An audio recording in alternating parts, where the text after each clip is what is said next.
Hey guys, welcome back to my channel. Today's look is called Touch of Glamour and the title was actually suggested to me by you guys, so I really hope you enjoy this look.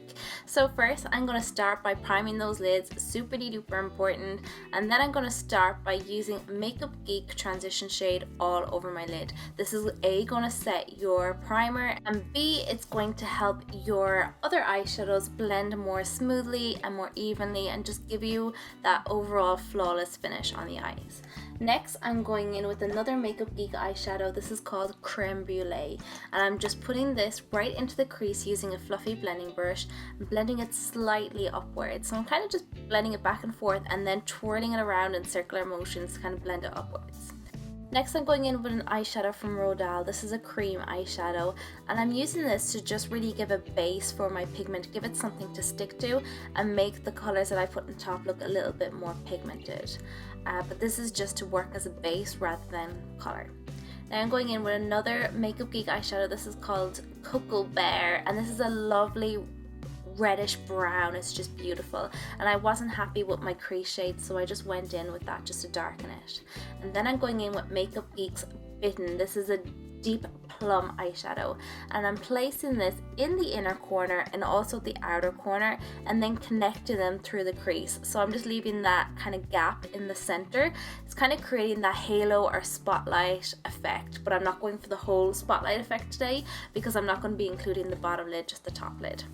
Next, I'm taking some setting spray on a flat eyeshadow brush from Blank Canvas and packing on a silver pigment from my Urban Decay Electric palette, and I'm packing this right onto the center of the eye, and I'm not rubbing it, I'm just packing it to get more pigmentation and really get that center of the lid to pop. I'm going back with a little bit more Bitten on my blending brush and just going back over the areas, just blending everything out, make sure that there's no harsh lines, and also get rid of any jaggedy bits from the pigment. Now I wanted a little bit more depth and definition on the outer corner, so I went in with a bit of black eyeshadow on a pencil brush and just really packed this into the outer corner of my eye, then went back in with my blending brush that I used to apply Bitten with no extra product and just blended everything out. The trick to any makeup look is to blend, blend, blend, blend, blend until the cows come home, so don't be afraid to blend those eyeshadows. I'm just going in with a little bit of highlight on just under the brow bone. Next, I applied a very thin coat of gel liner to my upper lid, which I had to cut out because it was out of focus. I'm shocking when it comes to staying in focus. And then I applied my Red Cherry number 43 lashes, you know the drill. And ta-da! My foundation is done. I skipped through all that because I didn't want to bore the hell out of you guys, but I used the Mercier foundation, and now I'm just skipping right onto my contour. I'm using the Anastasia Beverly Hills contour palette in the light to medium, and I am obsessed with this palette. It is unbelievable. I'm just contouring the hollows of my cheek, around the outer corners of my face, just under my jawline as well. For highlighter, I use the Boing Concealer in 01, and I'm applying it to the center of my forehead, down the center of my nose, and right under my eyes, down from the inner corner of my eye, down to the corner of my nose, and right up to the corner of my eye or the end of my brow. And the trick with highlighting is to bring it down past the dark circles to conceal them all, and just to brighten up that area of the face. You always want to go lighter with your concealer under the eyes because you want to brighten up the area and get rid of any dark circles. Then for breakouts, you want to use the same color as your foundation. Using a lighter concealer on breakouts can actually enhance the look of them rather than hide them. So now I'm just going in with my beauty blender and just packing in the concealer just to blend it all out and get that lovely flawless finish. I'm then going to set everything in place using the yellow looking powder from my Beverly Hills contour palette. It's very like the banana powder. It's gorgeous, but it's not too bright, so it's perfect for this look. I just wanted my skin to be a little bit more subtle and for the eyes to pop.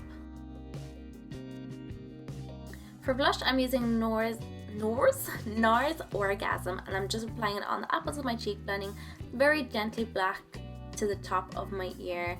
And this is just to create a very subtle pop of color on the cheek. And then I'm applying my Mary Lou Manizer highlight just on the cheekbone using this gorgeous fan brush from Blank Canvas. It just creates a very subtle highlight on the cheekbone, which is what I wanted for this look.